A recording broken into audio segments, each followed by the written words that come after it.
Yeah, but if he has to avoid another car by crashing into his teammate, then that's a pretty shit job of avoiding. Oscar, back-to-back champions. Good race, tough race. Thank you. So, Lando has shown a glimmer of hope by beating Oscar Piastri at the Singapore Grand Prix. Does he have what it takes to beat Max and Oscar in the remaining few races? He failed to score significant points over the Aussie, as Max slowly kept his title chances alive. Yet one incident nearly derailed the race for both papaya drivers, leaving Oscar fuming and Lando wondering whether McLaren can still help him win his first driver's title, but they can't. And it is not just about the ridiculous team orders, it stems from the kind of driver Lando is. This is why Lando Norris doesn't have what it takes to be a world champion. Whether you support Lando or Oscar, smash that like and subscribe. Tell us in the comments why you think Norris still has what it takes, because it's F1. Let's go. Let's face it, 2024 was probably one of the greatest Lando Norris displays ever. After shocking the world in Miami, the British driver went on a streak of consistency, where he outscored Verstappen for the better part of 10 races. It sadly came to an end when Max was finally crowned the world champion in Las Vegas. A lot can be said about team orders, papaya rules, and various other factors that plagued the British driver. Yet given the opportunity to compete for the title, Lando is failing miserably. The whole world thought it would change in 2025, with positive signs following a dominant win in Melbourne, leaving Norris to wait until Monaco before once again standing atop the podium. Meanwhile, Oscar was running riot, winning in China, Bahrain, Saudi Arabia, Miami, and Spain, which opened quite a useful gap. This was further exacerbated by an uncharacteristic engine failure at Zandvoort. Then, with Oscar crashing in Baku, it should have nullified that moment, but it didn't. And it leads us to the first problem with Lando in the McLaren. Norris doesn't have what it takes to capitalize on the misfortunes of others. Despite having the fastest car, he only managed 7th, taking just 6 points back on Oscar, who, in his turn, went on to win the race where Lando's engine blew up. You might say that Baku isn't an easy track to overtake. Despite the stats showing in 2024, a whopping 66 overtakes were made. Only 23 were made in 2025, still high when compared to other street circuits such as Monaco, Saudi Arabia, and Australia. This is quite a disappointment for the Brit. So, what's the difference between Lando, Max, and Oscar? And why can only 2 of these drivers become champions? Of the 3 drivers in question, Max is the most extroverted character on the radio. Man. We all know the Dutchman prefers a car that has a lot of oversteer, loose at the front, and just a pain to drive for every average human being. The Dutchman can do the unthinkable thanks to his natural instincts, and often relies on his experience to take more risks than any other driver on track. For Oscar, the same is true to some degree, since the Aussie always keeps his cards close to his chest and doesn't really seem like the animated character inside the cockpit many have come to expect. You rarely know whether he is comfortable or simply just driving through the pain. Many experts now agree that Oscar embodies the same instinctive style as Max, or possibly even Michael Schumacher, which is why he feels extremely comfortable driving on virtually every track. This has given him that slight edge when racing at tracks where the McLaren underperforms. On the flip side of the coin, you have Lando, who doesn't really have an instinctive driving style, but more of a calculated style that relies heavily on momentum. Lando basically builds momentum throughout the weekend, reaching peak level by the time qualifying kicks off. If he qualifies in a decent position, the Brit can just use the speed of his McLaren and pull away. But he needs to feel comfortable in the car. If at any point something doesn't feel right, or if the McLaren tyre advantage isn't working for a specific track, Lando doesn't have what it takes to get through the midfield and win a race. For example, when Max was in the rocket ship we called the RB19 back in 2023, Verstappen often came through the field after a penalty, and even then, he still won races by more than 15 seconds. That is the mark of a true champion and world-class driver. Something Lando, with a car that was at one point almost a second a lap faster than anyone else, simply cannot do.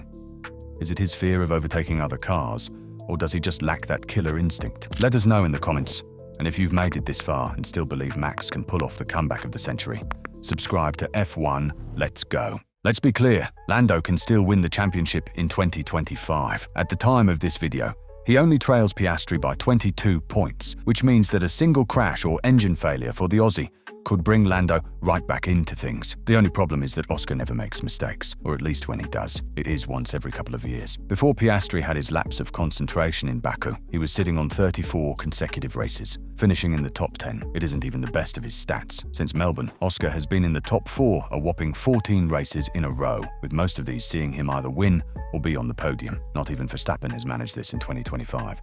and Norris has never even come close to these records. It puts the rest of the season into some perspective, proving that Oscar will more than likely continue his form once he shakes the cobwebs from what happened in Azerbaijan. With about 6 races left, it means Lando needs to outscore Oscar by at least 4 points a race weekend if we include the upcoming sprint races.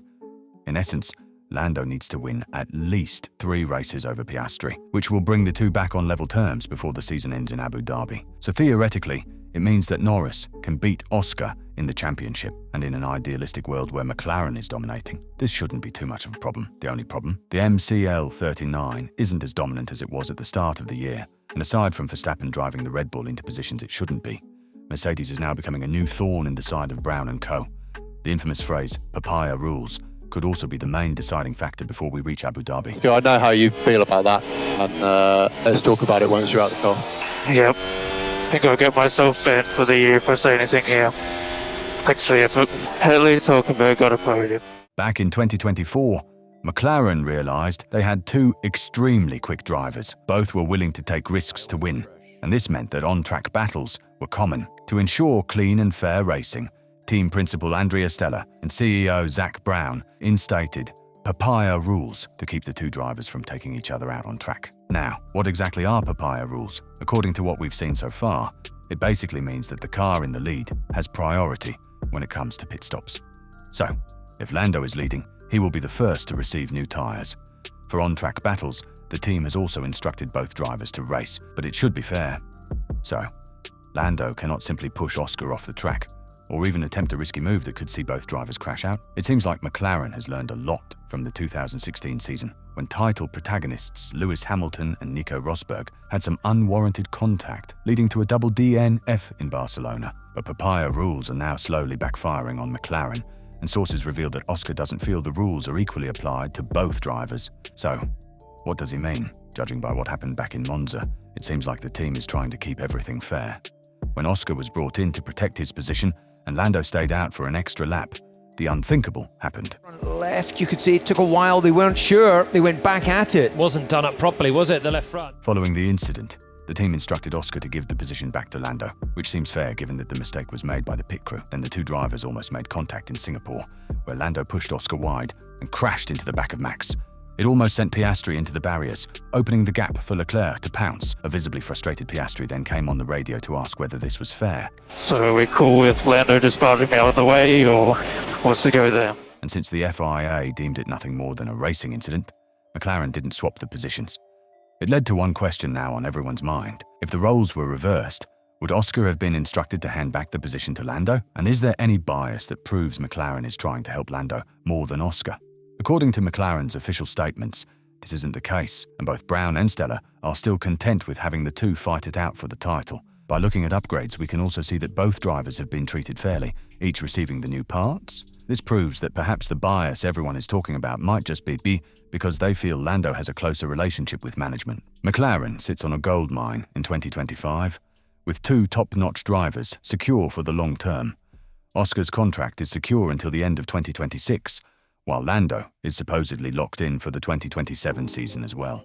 But recently, the rumour mill has been working overtime. McLaren, they are just on another planet for now, and so yeah, it's annoying, but it's the way it is, and it actually motivates me to try and close that gap as soon as possible, but they are incredibly fast. Since Charles Leclerc has been around the Scuderia for the better part of 6 years without any real opportunity to win the title, aside from flashes of brilliance in 2022, the Monegasque driver is now fed up. Recently, news broke that his management team has been negotiating with 3 different teams.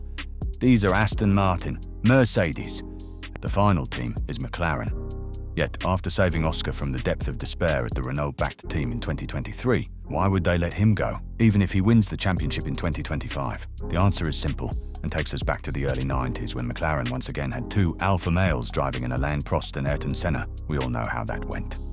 Now, in the modern era, the last thing any F1 team needs is to have 2 drivers who constantly want to fight, perhaps creating the next Rosberg-Hamilton moment. To avoid this, the papaya outfit might just look toward Charles. But do you think that Leclerc, the man who's been dreaming of a title for over 6 years, will simply yield to Lando? We don't think so, and it might be better to just keep Oscar on board and allow the best driver to win. In this case, it is Oscar Piastri, and you can bet that his team manager, Mark Webber, who used to play second fiddle to Sebastian Vettel during the first Red Bull reign of dominance, will be keeping a close eye on how McLaren treats his client. Webber has always been a vocal supporter of fair treatment between teammates. Just think back to the Multi-21 scandal.